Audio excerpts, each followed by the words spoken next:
but it's not. But they do look amazing, but it isn't. But for anyone else, but I don't know if I hate it. But ultimately, but I do find myself, but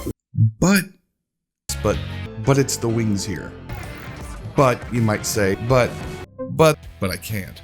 But the hauler, but neither am I.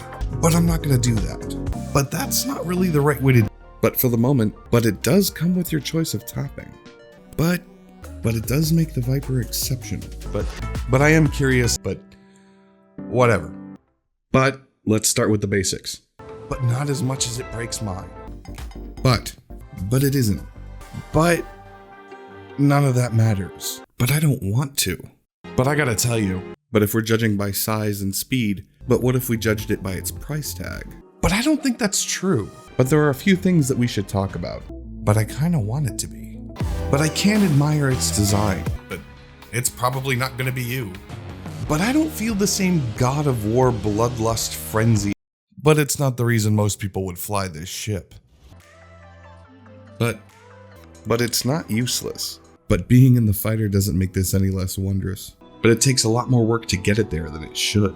But it is, well, majestic. But while packing for my expedition, but the Python does make a compelling argument looking for a new alien plant that looks like a butt.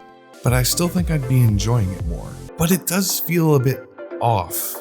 But that's not really true either. But for the moment, that's not what the Type 10 is for. But that's not all. But then I got greedy. But flying this thing makes me feel like a goddamn God of War. But at the end of the day, but is it worth it? But I think, but here's the thing. But of course, but the core ideas are there. But they just aren't. But most importantly, but none of these are the biggest draw, but it should. But it's not. But I'd recommend, but I think the simple truth is, but it is also boring. But I do. But I will admit that. But I'm sorry. But it also might be something, but that's not to say it's a perfect ship. But if you wanted to focus on combat, but I think I want to. But the Chieftain is. But it really is unnecessarily ugly. But it's my little ship. But at least it costs 5 million credits more. But it does set the tone if you ever want to be an explorer. But this did get me thinking. But if your cardboard box can fling you halfway across the galaxy, well, you're gonna do it because you can.